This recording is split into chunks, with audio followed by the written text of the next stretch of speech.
George, on behalf of all your teammates at the United States Military Academy, it's an honor to present this outstanding class to you this morning as our nation's newest leaders of character.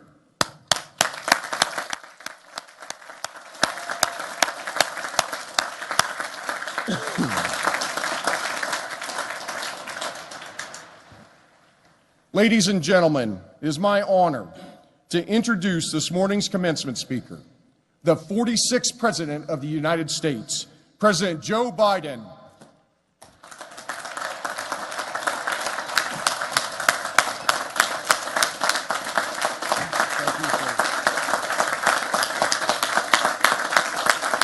Thank you. General Galland, Secretary Wormuth, General George, members of Congress. And by the way, one of the members of Congress up here, I'm flying up with him. He's bragging about being from this district and maybe graduated from this academy. Stand up, Ryan. Stand up, Ryan. Fellow graduate, right there.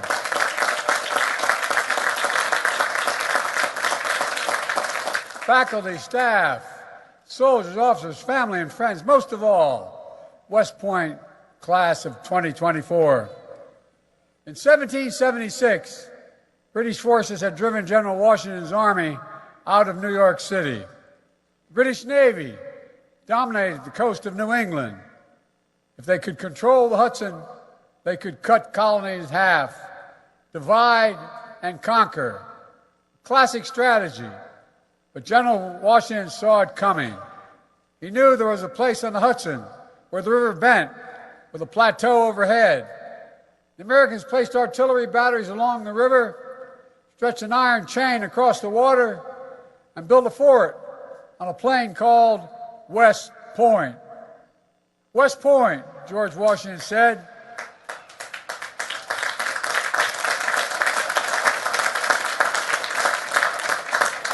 George Washington said West Point was the key of America. He was right. The British never captured the Hudson. They failed to divide and conquer us. And a few years later, they surrendered at the Battle of Yorktown. You got it, man.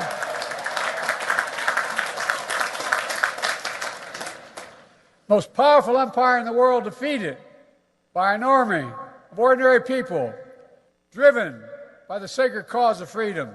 And I might add, you're about to become full-time members of the most honorable and the most consequential fighting force in the history of the world. That's not hyperbole. Of the world. That's the truth.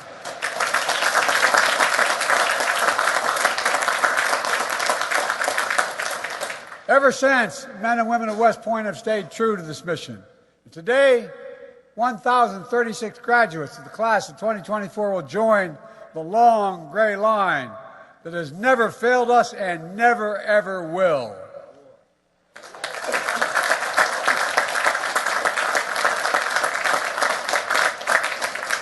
Together you survived the beast barracks and countless hours of PT.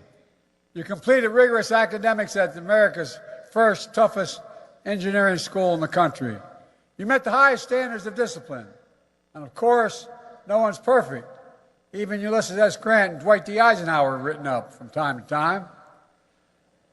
You know, I'm not kidding. When they were cadets here at West Point, if that sounds familiar to you, maybe I can help you today. In keeping with a long-standing tradition, as Commander-in-Chief, I absolve all cadets on restriction for minor conduct offenses.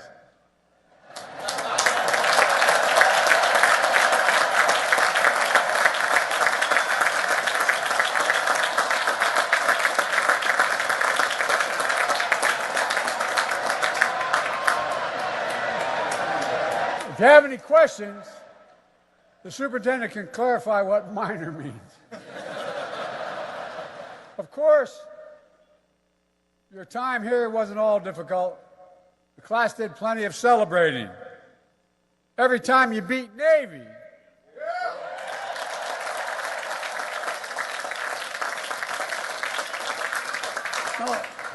Now look, lots of West Point classes have some wins over Navy.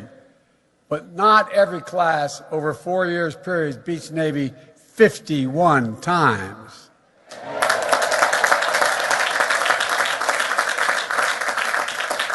As they say in Delaware, you've done good. A few weeks ago, I was honored to present the Commander-in-Chief Trophy to the Black Knights at the White House. I told them I don't take sides, but my son Bo was a decorated major in the United States Army, spent a year in Iraq, and he always made it clear who he expected the family to root for in the game in Philadelphia. Parenthetically, I was appointed by the fellow I ran against when I was 29 years old to the Naval Academy. I was one of 10. I wanted to play football. And the day I was supposed to go down for the interview, a classmate of mine who was also one of the 10 appointed to be chosen from, named Steve Dunning, came to pick me up. And I had found out 2 days earlier they had a quarterback named Roger Staubach and a halfback named Joe Bellino. I said, oh, I'm not going there. I went to Delaware. Not a joke. And by the way, that same fellow was a wonderful man. In our last debate, when I was 29 years old, the first question he was asked at the debate was, do you have any regrets, Senator Boggs? He said, no. Then we came to the very end of the debate where I spoke and then he was to conclude. He stood up and he said, you know, I was asked whether I had any regrets. I said no, but I have one.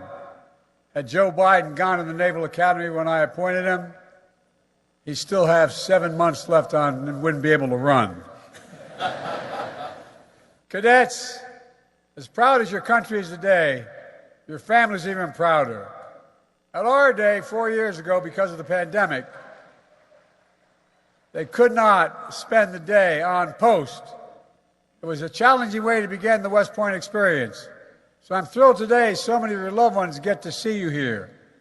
To everyone who helped raise this remarkable young people, this is your day as well, because we know, as the English poet John Milton wrote, they also serve will only stand and wait. Cadets, it's time for you to stand up now and thank your parents. Stand up. Turn and thank them.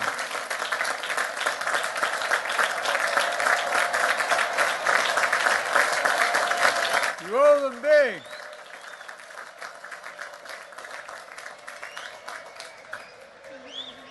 The class of 24, this is an extraordinary group. You include the Army's all-time home run leader, athletes who've swum laps around Manhattan Island, which I can never quite figure out, and the son of an Iraqi interpreter of American forces, one of your class's 2 Rhodes Scholars. You hail from all 50 states and 12 countries. Some of you are third-generation West Pointers. Others are the first in your family to join the U.S. Armed Forces. At least one of you has a twin brother graduating from Annapolis this year. I tell you what, I want to be at that family reunion.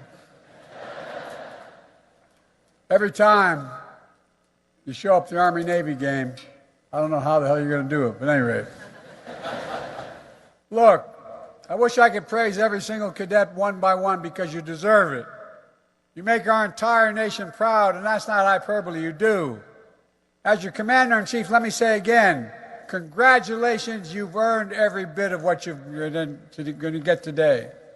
Look, the motto of this class, like none before, was an appropriate choice for your class because you're graduating into a world, as a student of history I can tell you, like none before. I've been a senator since I was 29 years old, never left government. And ladies and gentlemen, the world is not only changing rapidly, it's also a pace of change is accelerating. And the range of missions that our servicemen are carrying out are like none before as well. There's never been a time in history And we've asked our military to do so many different things in so many different places around the world, all at the same time. Right now, American soldiers are supporting brave Ukrainians in their fight for freedom. Our soldiers are working around the clock to keep munitions and equipment moving by land, sea, and air. They're training Ukrainians in how to use advanced weapon systems like HIMARS, Patriots, and Abrams tanks. And they're sharing lessons in tactical combat, casualty care with Ukrainian medics and surgeons. There are no American soldiers at war in Ukraine. I'm determined to keep it that way. But we are standing strong with Ukraine, and we will stand with them.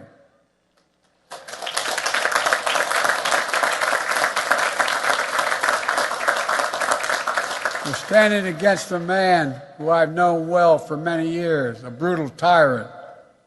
We may not, we will not walk away. Putin was certain that NATO would fracture. I met with him right after being elected president, right after I was sworn in, and we talked about this very issue. In the fall, he decided to, look, I shouldn't get into this probably. It gets me a little excited. But Putin was certain that NATO would fracture. I said to him in Switzerland that you want the Finlandization of Ukraine. You're going to get the Finlandization, you're going to get the NATOization of Europe. He had a brazen vision, which we stepped up and stopped. Instead, today, the greatest defense alliance in the history of the world, stronger than ever. Finland and Sweden are our newest members, and they're tough. In the Middle East, while we conduct urgent diplomacy to secure immediate ceasefire that brings hostages home, our Army and Navy have deployed a temporary pier on the Mediterranean in record time to increase life-saving aid to the Palestinians. The U.S. Air Force has conducted food drops, delivering tens of thousands of meals to the people of Gaza. In the face of Iran's recent unprecedented attack on Israel, we brought partners together, including Arab nations, to repel the sustained assault. The man running the operation on the ground, General Eric Kurilla, head of U.S. Central Command, West Point, 88. General Kurilla did a superb job. I was in the Situation Room with our national security team. He was on the screen from the region.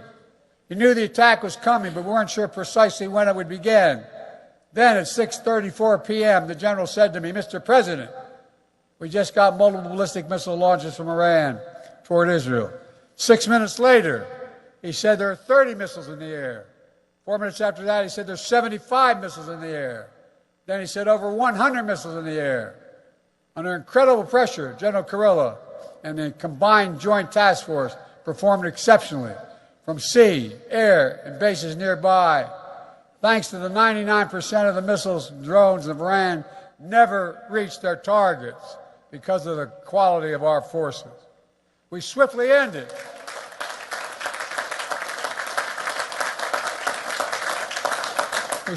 what could have been a devastating attack, and we de-escalated the conflict when it easily could have gone the other way. On the other side of the world, in the Indo-Pacific, we deepened our alliances. We've created new ones, like AUKUS, our new strategic partnership with Australia and the United Kingdom, or the trilateral cooperation we forged with Japan and the Republic of Korea that no one thought was possible. Two of our allies cooperating on strategic defense thanks to our leadership. We've begun the new trilateral partnership with Japan and the Philippines as well. We elevated the Quad, together with Japan, India, and Australia, to advance free, open, secure, and prosperous Indo-Pacific. We're standing up for peace and stability across the Taiwan Straits. We depended on our strategic partnership with Vietnam. I wonder if the classes of '74 here today could have imagined that they were sitting where you were at the same time and during Vietnam. The upshot of all this, across vastly different regions and very different challenges, our women and men in uniform are hard at work, strengthening our alliances, because no country has allies like ours. investing in deterrence, so anyone who thinks they can threaten us thinks again, defending our values by standing up to tyrants, and safeguarding the peace by protecting freedom and openness.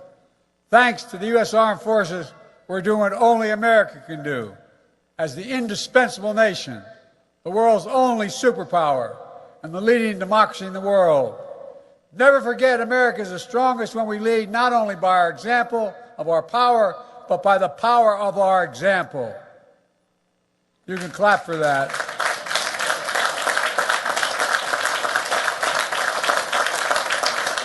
I want to mention one additional way we've made progress. Every member of our armed forces must always be safe and respected in the ranks. For the first time in nearly a decade, rates of sexual assault and sexual harassment have gone down across the active duty forces. It's long past time to end the scourge of sexual violence in the military, once and for all, and we can do this. Cadets, make no mistake, there remains a hard power world.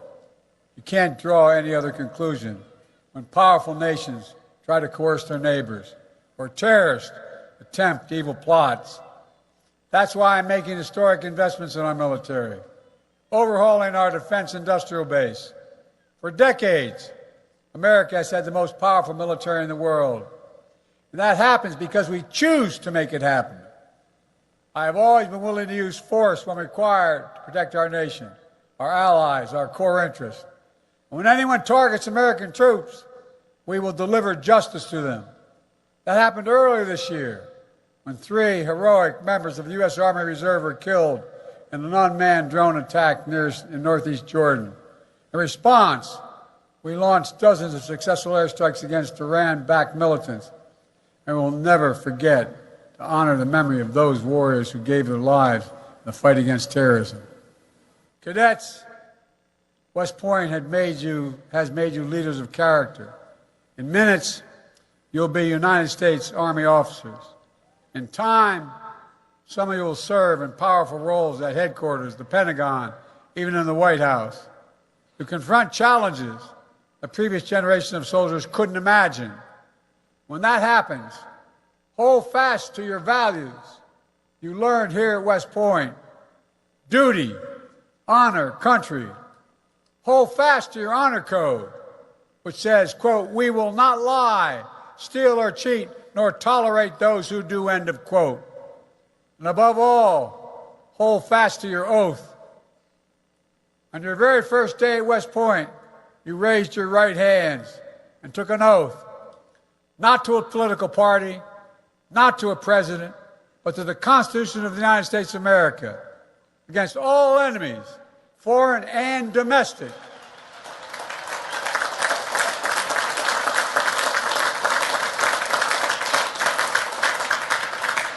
Members of the long gray line have given their lives for that Constitution. They have fought to defend the freedoms that it protects: the right to vote, the right to worship, the right to raise your voice in protest. They have saved and sacrificed to ensure, as President Lincoln said, a government of the people, by the people, and for the people shall not perish from the earth. West Pointers know better than anyone. Freedom is not free. It requires constant vigilance. And from the very beginning, nothing is guaranteed about our democracy in America. Every generation has an obligation to defend it, to protect it, to preserve it, to choose it. Now is your turn. Remember what over 1,000 graduates of West Point wrote to the class of 2020 4 years ago. The oath you've taken here, quote, has no expiration date, they said. Not for you, not for your country. It's important to your nation, now as it ever been. Keep it, honor it, and live it. Cadets, let me close with this. In the early days of our nation, as General Washington said, West Point was the key of America. Today, you're still the key. because of your commitment to protect what makes America America. We're unique in the world. We're the only country in the world founded on an idea. Other countries are founded based on geography, ethnicity, religion, or other attributes. But we're the only one founded on an idea, not figuratively, literally. And the idea is we're all created equal, deserve to be treated equally throughout our lives. But ideas need defenders to make them real. That's what you, the class of 2024, are all about. Defenders of freedom, champions of liberty, guardians, and I mean this, guardians of American democracy. And just as this historic institution helped make America free over 2 centuries ago, and just as generations of West Point graduates have kept us free through every challenge and danger, you must keep us free at this time, like none before. I know you can, I know you will, for we are the United States of America, and there's nothing beyond our capacity when we do it together. May God bless you all, and may God protect our troops. Congratulations, class of 2024.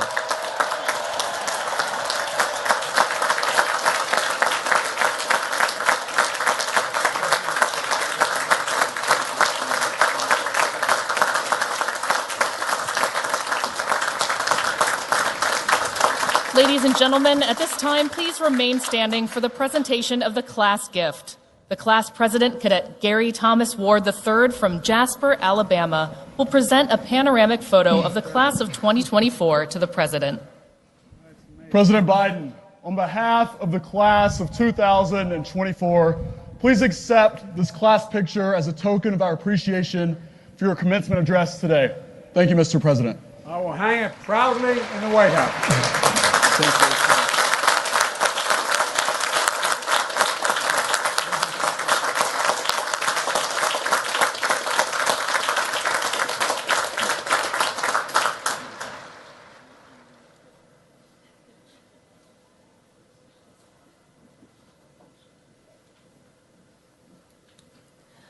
Ladies and gentlemen, at this time, please remain standing for the singing of The Corps. A cherished West Point song, it is second in importance only to the alma mater. The Corps was first sung at the graduation ceremony in 1911. Class, attention! Deus, attention!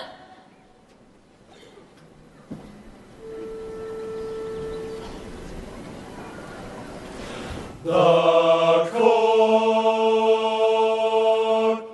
the Corps, the Corps, the Corps bareheaded saluted with eyes up, thanking our God that we of the Corps are treading where they of the Corps have trod. They are here in ghostly assemblage, ranks of the long dead, and our hearts are standing attention while we wait for their passing tread. The Corps of today we salute you. The Corps of an earlier day we salute. We follow close order behind you where you have pointed the way. We salute the long gray line of our stretches through the years of century told. And the last one feels to the marrow the grip of your far-off hold. Grip hands with us now, though we see not. Grip hands with the strength in our hearts, as the long line stiffens and straightens with the thrill that your presence imparts. Grip hands, though it be from the shadows where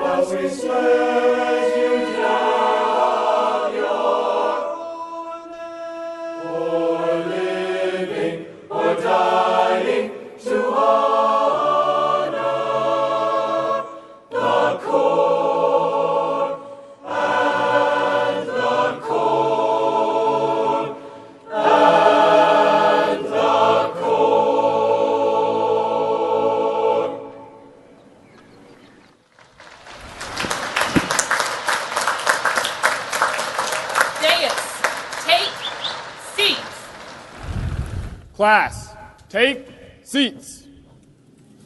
Please be seated. Ladies and gentlemen, the Dean of the Academic Board, Brigadier General Shane R. Reeves.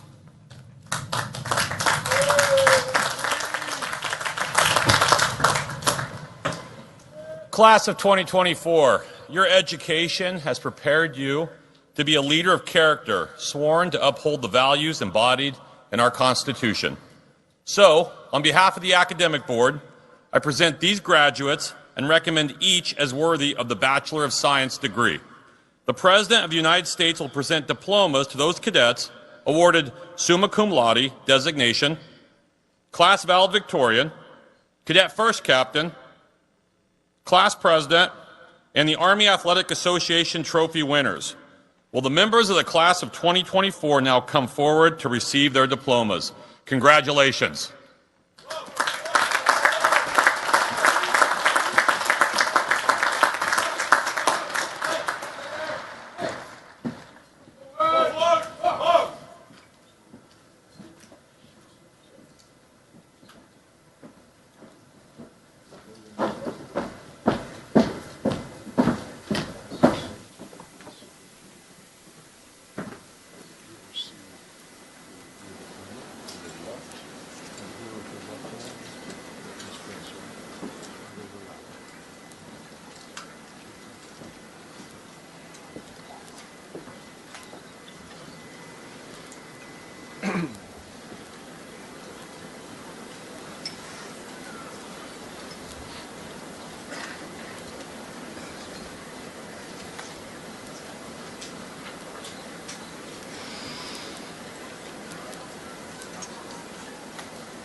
Skylar A. Choff, valedictorian and top cadet.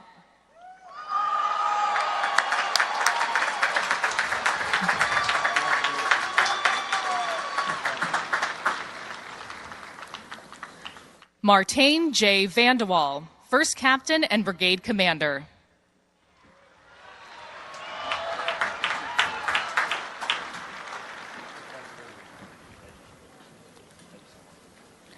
Gary Thomas Ward III, class president.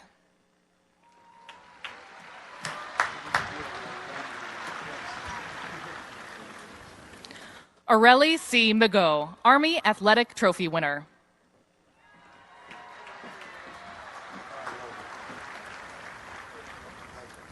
Benjamin K. Pazook, Army Athletic Trophy winner.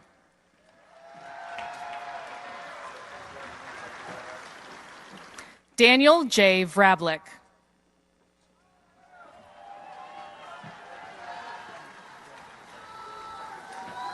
Alec R. Wells.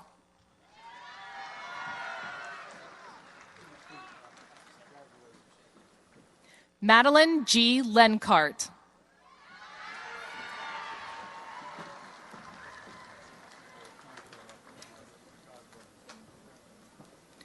Aiden O. Hopping.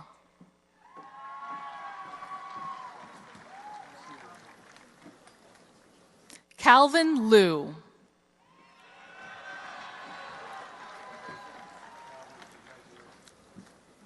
Benjamin D. Timyen.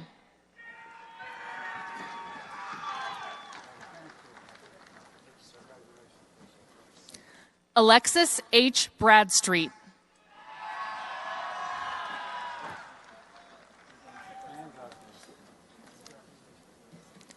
Andrew D. Madrano.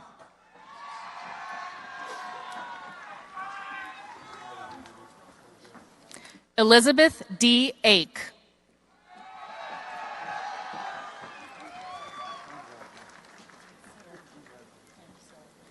Anusha S. Packham.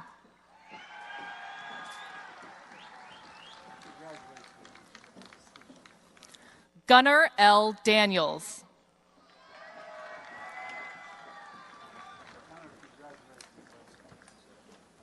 Tobias S. Hild.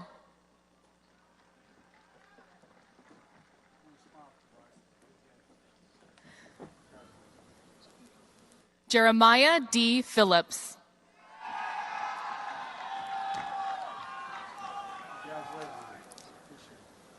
Owen X. Coster.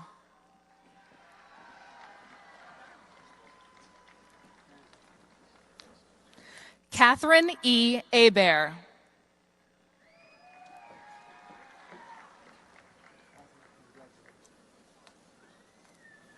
Anna Hung.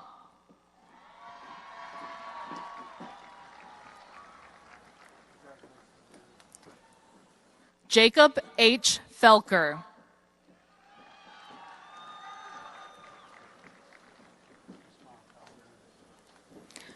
Rachel L. Redvensky.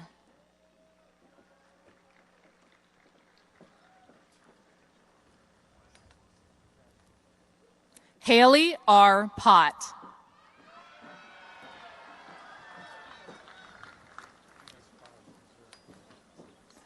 Gavin J. Linus.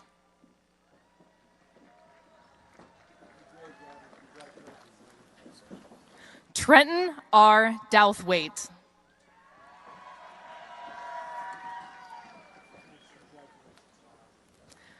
Eric J. Liu.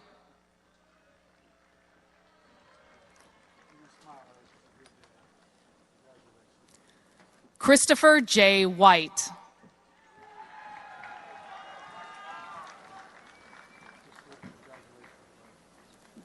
Carly A. Wolfell.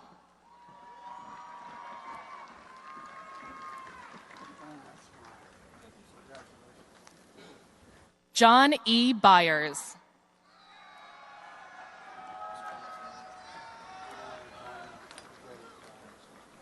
Levi H. Bell.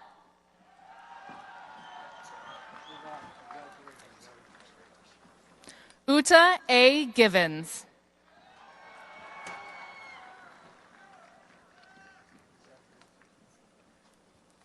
Jackson T. Wozniak.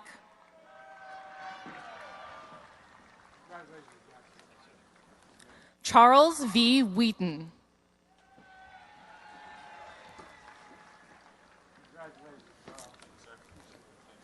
Andrew Jong.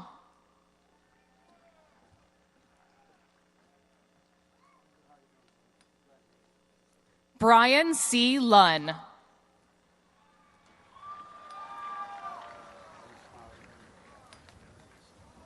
Madison E. Cusano.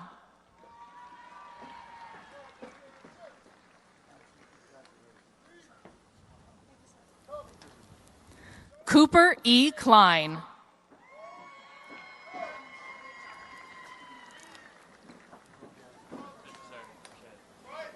Michael P. Rooney, Jr.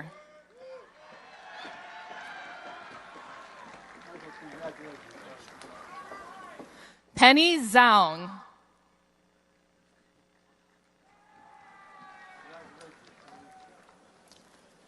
Alexander R. Roos.